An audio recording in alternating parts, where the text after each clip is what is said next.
Young Africans dhidi ya Mwembe Makumbi City katika mashindano ya Kombe la Muungano huko visiwani Zanzibar, ambako ni mchezo wa ufunguzi wa mashindano hayo moja kwa moja. Young Africans kama bingwa mtetezi anakwenda kuanza karata yake turufu ya kwanza katika mashindano haya kwa mwaka 2026. Niko hapa na Shabil Daniel, naitwa Leopard John, tukaenda kuusakata na kuuchanganua mchezo huu kinagaubaga katika upande wa kiufundi, bila kusahau kukupatia takwimu za Mwembe Makumbi City katika ligi kuu ya huko visiwani Zanzibar. Shabil, ni Young Africans dhidi ya Mwembe Makumbi City, miongoni mwa timu ambayo inaikumbuka vyema katika mashindano ya Mapinduzi mwaka 2026, wakifungwa dhidi ya wekundu wa Msimbazi Simba kwa mbinde goli 1-0. Kuelekea mchezo wa leo dhidi ya mabingwa watetezi Young Africans, tegemea mchezo wa aina gani hasa moja kwa moja?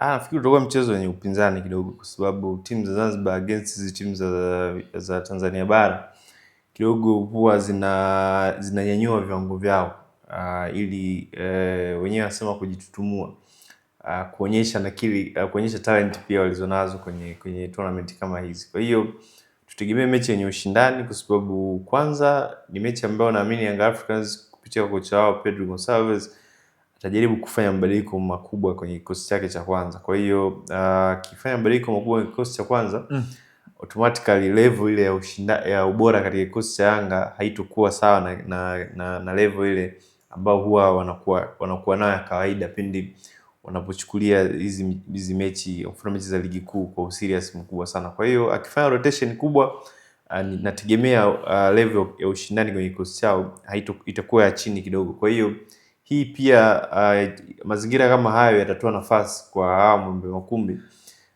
kulevel kidogo ushindani dhidi ya Young Africans katika mchezo wa leo. Sawa, tuje tuangalie nafasi ya Yanga katika mashindano haya. Tukumbuke ni mchezo wa knockout, kwamba ukipasuka hapa unapanda boti unarejea bara. Nafasi ya Young Africans leo iko wapi kwenye mchezo wa leo dhidi ya Mwembe Makumbi moja kwa moja? Nafasi Yanga ipo kwa sababu Yanga on paper bado wana timu kubwa. Wana timu nzuri, sio kubwa. Wana timu nzuri kulinganisha na Mwembe Makumbi. Lakini hizi ni mechi ambazo zinaamuliwa zaidi kwa matamanio ya wachezaji wenyewe, kwa sababu kama ni mechi moja tu, kifungwa unaondoka unarudi nyumbani.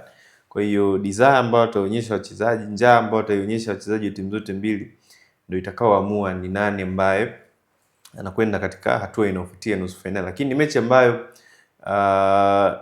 margin ya makosa inapaswa kuwa ndogo sana. Yaani mechi za knockout ukikosea kidogo mwenzako capitalize, ina maana unakuwa umejipiga risasi mguuni. Kwa hiyo ni mechi ambayo upaswe, mna timu ambayo inapaswa kufanya makosa mengi, kwa sababu haina usahihisho wa kile ambacho utakuwa umekosea endapo matokeo yakiwa mabaya kwa makosa binafsi ambayo utakuwa umeyafanya. Kwa hiyo ni mechi ambayo naamini kila timu itacheza kwa uangalifu mkubwa sana kuhakikisha kwamba hafanyi makosa ambayo yanaweza kawagharimu kuondoka mapema katika mashindano kama haya. Kwa sababu mashindano kama haya leo hii yanaanzia kwenye hatua ya robo finali. Na maana ukifungwa unaondoka, ukishinda unakwenda katika hatua ya nusu finali. Sawa, shilingi milioni 150 iliyowekwa kama ni zawadi ya mshindi kwenye mashindano haya yanaweza yakawa ni chachu ya kushuhudia ushindani wa vikosi hasa katika mchezo wa leo wa ufunguzi. Yes, prize ama zawadi ile ya tournament kama hii ni chachu pia ya kuwa motivate wachezaji, kumotivate viongozi wa club kuwa na matamanio ya kufika mbali na kushinda. So kwenye kitu chochote kile kuwepo kuna zawadi hasa ya fedha, sio kitu kidogo, yaani hamna hela ndogo. Inawezekana ni ndogo kwa zawadi ambazo ukilinganisha mashindano ambayo Young Africans wanashiriki, ligi kuu, mashindano ya CAF, mashindano ya CRB Cup, kulinganisha na haya na thamani ya hili kombe la Muungano. Lakini fedha ni fedha, ikipatikana itakwenda kusaidia kwa namna moja nyingine katika vitu fulani. Kwa hiyo ni chachu ambayo itasukuma zaidi wachezaji na timu zote kwa ujumla kuona kama wanaweza wakapush mpaka mwisho ili waweze kuchukua. Tuiangalie nafasi ya Mwembe Makumbi katika mchezo wa leo. Ni wazi wanaingia kama underdog dhidi ya Young Africans ambao ni mabingwa watetezi. Jinsi ukiwatazama Makumbi wanaweza wakatoa ile challenges katika mchezo wa leo utakashuhudia pila biliani katika uwanja wa New Amani Complex hapo baadaye. Yes, nimekwambia Zanzibar timu zao zina level viwango vya ushindani wanapokutana na hizi timu za huku Tanzania bara. Na ukizungumzia timu za Zanzibar utasifia ile technical ability ya wachezaji ambao wanacheza katika ligi ya huko. Na Mwembe Makumbi kwa mfano, watu waliotazama kwenye mashindano ya Mapinduzi waliona licha wao kushindwa kuvuka katika hatua zile za mechi za group stage, lakini timu ambayo ilikuwa inacheza mpira mzuri sambamba na wale Fufuni. Na hata mechi ambayo ilifungwa na Simba walionyesha mchezo mzuri sana. Unajaribu unaona idea zile uchezaji wao namna ambavyo wanajaribu kufungua kutengeneza nafasi na kucheza na zile flair madoido unayaona ambayo yamekuwa ndio yanaitambulisha ligi ya Zanzibar na timu ambazo zinatoka kule sambamba na wachezaji ambao wanashiriki kwenye ligi hiyo. Kwa hiyo hilo tulitegemea pia katika mchezo wa leo dhidi ya Yanga. Nategemea kuna nyakati watakuwa na umiliki wa mpira na wataonyesha ubora walionao.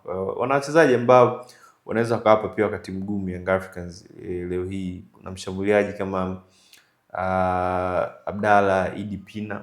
Nafikiri msimu uliopita ndio alikuwa top scorer kwenye ligi ya Zanzibar akifunga zaidi ya magoli 21 na alikuwa na assists karibia hata 12. Kwa hiyo ni mshambuliaji ambaye msimu uliomalizika ulipokwisha alipata move ya kuja kusajiliwa na Pamba Jiji ya Mwanza, lakini mambo hayakwenda vizuri kwa upande wake, akaweza kurejea dirisha dogo katika kikosi cha Mwembe Makumbi. Kwa hiyo ni mmoja wa wachezaji wenye ubora mkubwa sana ambao akiwa kwao kule Zanzibar ni kama vile ni anacheza akiwa comfortable zaidi. Watu hawapaswi mashabiki kujiuliza kama angekuwa ni mchezaji mzuri kwa nini ameshindwa kufanya vizuri kwenye ligi ya Tanzania, lakini ni washambuliaji wachache sana ambao wametoka ligi ya Zanzibar wametoboa kwenye ligi ya Tanzania kwa sababu ya ushindani ambao umekuwepo hapa. Yeye sio wa kwanza, hapo wengi tu ambao naweza nikakutajia hapa wameshindwa, lakini huyu ni mchezaji ambaye specific namtaja kama mshambuliaji ambaye kwanza ni physically yuko vizuri. Kwa hiyo against any defender ambaye atapangwa leo hii dhidi ya Young Africans kwenye safu ya ulinzi ya Young Africans, anapaswa kutotarajia mechi nyepesi dhidi ya huyu mshambuliaji Idi Salepe. Uchezaji wake utofautiani sana na mshambuliaji wa Pamba Jiji Matthew Tegisi Momani. Wanapenda sana kutumia nguvu, hold up, lakini ni mshambuliaji katili pindi nafasi zinapotengenezwa. Kwa hiyo ni mechi ambayo naamini itakuwa ni nzuri sana kutazama, japokuwa bado nafasi kubwa ndio anapewa Young Africans. Sawa, tuje tuangazie rotations kwenye mchezo wa leo, hasa kwenye kikosi ya Young Africans. Tukitegemea hicho kitu chini ya Mwalimu Pedro Goncalves? Yes, nategemea hicho kitu kutokea, so mechi zipo karibu. Kwa hiyo lazima mwalimu uweze kumanage kikosi.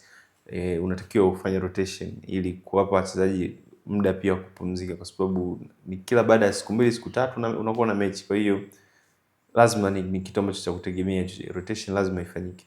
Sawa, mchezo ni majira ya saa 1:15 kwa saa za Afrika ya Mashariki katika uwanja wa New Amani Complex huko visiwani Zanzibar, ikiwa ni mchezo wa ufunguzi wa mashindano ya Muungano Cup kwa mwaka wa 2026. Young Africans kama bingwa mtetezi akianza kufungua mchezo huo dhidi ya Mwembe Makumbi City kutokea huko visiwani Zanzibar. Hadi wakati mwingine, kwaheri kwa sasa.